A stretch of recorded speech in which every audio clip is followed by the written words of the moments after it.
ایک صحابی آئے، یا رسول اللہ تنگی ہے رزق کی، کوئی وظیفہ بتائیں۔ کتنے لمبے لمبے وظیفے لوگ پڑھ رہے ہیں کہ کاروبار کھل جائے اور روزی بڑھ جائے، کتنے لمبے چوڑے، کتنے کتابوں میں ایڈے ایڈے بڑے وظیفے لکھے پہ، پڑھ انجے مندہ بڈھا ہو جائے۔ میں قربان جاؤں یا رسول اللہ آپ کی شفقتوں پر، آپ کی رحمتوں پر، سنو یہ کرو، میری بات نہیں ہے، میرے نبی کی بات، تجربے کی وجہ سے کرو گے تو کچھ نہیں ملے گا، یقین سے کرو گے تو دروازے کھلتے دیکھو۔ کہ یا رسول اللہ ارید ان یوسع علی رزقی، میں چاہتا ہوں میری روزی کھل جائے۔ تو آپ نے کہا ادم علی الطہارہ یوسع علیک رزقک، تو باوضو رہا کر تیرا رزق کھل جائے۔ کوئی زور لگتا ہے وضو؟ تمہارے یہاں تو سردی ہوتی ہی کوئی نہیں کہ بھئی ٹھنڈا پانی ہے کیسے وضو، یہ تو ہمارے لیے مسئلہ ہے کہ بھئی ٹھنڈا پانی ہے کیسے وضو کرو۔ وہ ہمارے گاؤں کا مراسی مجھے مل گیا، میں نے کہا چل نماز پڑھے گی، نہیں جی میاں جی سردی بڑی نہ لے جاؤں، سردی بڑی، مراسیوں کو سردی زیادہ لگتی ہے۔ میں نے کہا نہیں آج تک نماز پڑھا کے چڑھنا ہے۔ میں اس کو لے کے جب وہ ٹوٹی پہ بیٹھا نا، جو ہی ہاتھ پہ پانی، اوہ حالے ہو ٹھنڈا پانی، اوہ حالے ہو ٹھنڈا پانی۔ تمہارے لیے تو یہ مسئلہ بھی نہیں کہ ٹھنڈا پانی۔ میرے نبی کی یہ سارا مجمع لے لو، یہ اوپر مستورات لے لیں، ادم علی الطہارہ یوسع علیک رزقک۔ میرے نبی نے فرمایا باوضو رہنا شروع کر دے، اللہ تیرا رزق کھول دے گا۔ اب یہ اللہ رسول کی آپس کی بات ہے تو میری بات ہوتی تو دیوار پہ مار دو، تجربہ کرو۔ نبی کی بات کو تجربہ کر کے نہیں کرتے، یقین کے ساتھ کرتے ہیں۔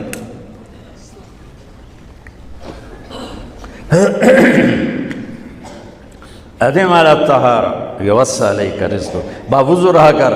اچھا باوضو رہنے کے اور فائدے، اللہ پیار کرتا ہے، شیطان ڈرتا ہے، اور وضو ہوگا تو نماز آپ ہی پڑھی جائے گی، چلو یار وضو ہے 4 فرض ہی پڑھ لو گی۔ ایک دفعہ شیطان آیا ہمارے نبی سے ملنے، تو آپ نے اس سے پوچھا تیرے دشمن کتنے؟ کہنے لگا 15۔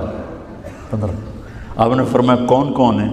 کہنے لگا پہلے تو تھوڑا ہی نمبر ہے، پہلا نمبر تو تھوڑے نال میرا لگو ہے۔ پھر کہنے لگا وہ مسلمان جو 24 گھنٹے باوضو رہتا ہے وہ میرا بڑا دشمن ہے۔ جو باوضو رہتا ہے اور باوضو سوتا ہے، ایک فرشتہ اس کے لیے بندگی کا ثواب لکھتا رہتا ہے۔ خیر واپس آتا ہوں، میرے نبی نے فرمایا 4 باتیں لے لو اور دنیا بھی تمہاری آخر، ساری PIA زندہ ہو جائے گی، ساری اکانومی زندہ ہو جائے گی، ساری معیشت زندہ ہو جائے گی۔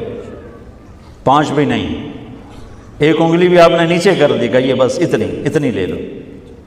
حفظ امانت، صدق حدیث، حسن خلیقت، عفت فی طعمت۔ کیا خوبصورت! ساری زندگی کسی کو دھوکہ نہ دینا، دیانت داری۔ میرے ملک کے ادارے کیوں ڈوب گئے؟ دیانت نکل گئی، کھوٹ آ گئی، دھوکہ آ گیا۔ میرے نبی نے کہا حفظ امانت، کبھی امانت میں خیانت نہ کرنا، صدق حدیث، کبھی جھوٹ نہ بولنا، ہمیشہ سچ بولنا۔ میرے نبی نے فرمایا میرا امتی ہر گناہ کر سکتا ہے، 2 نہیں کر سکتا، ایک جھوٹ کبھی نہیں بولے گا، ایک دھوکہ کبھی نہیں دے گا۔ میرے نبی کی 2 صفتیں ہائی لائٹ ہوئیں، صادق اور بولو کیا ہیں؟ کوئی اور بھی تو ہو سکتی تھی، جس سے مشہور کیا، قاب قوسین بھی تو ہے، اور ادنا بھی تو ہے، واللیل بھی تو ہے سیاہ زلفوں والا، والضحیٰ بھی تو ہے روشن چہرے والا۔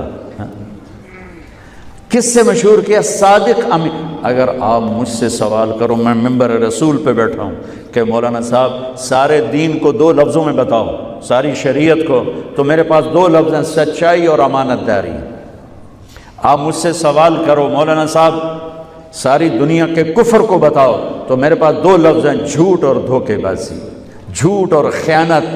پوری دنیا کا کفر ان کے اندر چھپا ہوا ہے، سچائی اور دیانتداری، پوری دنیا کا اسلام اس کے اندر چھپا ہوا ہے۔ دیانت اور سچائی یہ بیج کی طرح ہیں، اور پورا اسلام پھر باغ بن کے پھلتا پھولتا ہے۔ جھوٹ اور دھوکہ یہ بھی بیج کی طرح ہے، پھر اس سے کفر کا جنگل کانٹوں بھرا جنم لیتا ہے۔ میرے معاشرے سے جھوٹ نکل جائے، دھوکہ نکل جائے، یہ پاکستان جنت کا ٹکڑا ہے۔ اور یہ حکومت کے بس اب نہیں ہے کہ وہ سب کو سچ بلوائے، یہ مجھے کرنا ہے، یہ مجھے کرنا ہے، میں نے اور آپ نے اس کو شروع کرنا ہے۔ حضرت جریر بن عبداللہ یہ یمن کے شہزادے تھے، آخری حج پہ مسلمان ہوئے، اپنے نوکر سے فرمایا گھوڑا خرید کے لا، میں پیسے یہاں پیمنٹ کروں گا۔ وہ منڈی میں گیا، 300 روپے کا گھوڑا لے کر آیا۔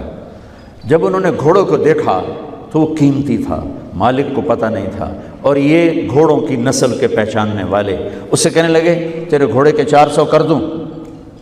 کر دو۔ بڑا حیران ہو کے دیکھنے لگا، بھائی ہے کہ آپ تو مجھے چیز خریدنی ہے تو میں گھٹاتا ہوں، اور اجمل نے بیچنی ہے تو یہ اس کی قیمت بڑھاتا ہے، اور یہاں خریدار کہہ رہا ہے 400 کر دوں؟ وہ کہنے لگے کر دو۔ کہ 500 کر دوں؟ کہنے لگا کر دو۔ کہ 600 کر دوں؟ وہ تھوڑا تھوڑا گھبرانے لگا، بھائی یہ چکر کی ہے۔ 700 کر دوں؟ 800 کر دوں؟ وہ کہنے لگا حضور تسی لینا تو لو، پر میرا مذاق تھا نا، تسی اٹھو کدی لین والے بھی پیسے بتائے، تسی میں نے 300 دیو میں جاواں۔ کہنے لگا اس کو 800 دے دو اور گھوڑا باندھ دو۔ وہ حیران خوشی سے چھلانگے مارتا ہوا گیا۔ تو جب وہ چلا گیا تو نوکر نے پوچھا میں جب 300 میں سودا کر کے آیا تھا تو 500 کس خوشی میں بڑھائے؟ فرمایا میرے بھائی اس کے گھوڑے کی قیمت 800 تھی، 300 نہیں تھی، اور میں نے نبی کے ہاتھوں میں ہاتھ دے کے یہ وعدہ کیا تھا زندگی بھر کسی کو دھوکہ نہیں دوں گا، سب کی خیر خواہی چاہوں گا۔ تو بھائیو میرے اداروں میں کس ٹیلنٹ کی کمی نہیں، صلاحیتوں کی کمی نہیں، دیانت کی کمی ہے، قوت عمل کی کمی نہیں، سچائی کی کمی ہے۔ حجاج بن یوسف ایک ظالم گورنر گزرا ہے، اس کے خلاف بغاوت ہوئی، وہ ناکام ہو گئی۔ تو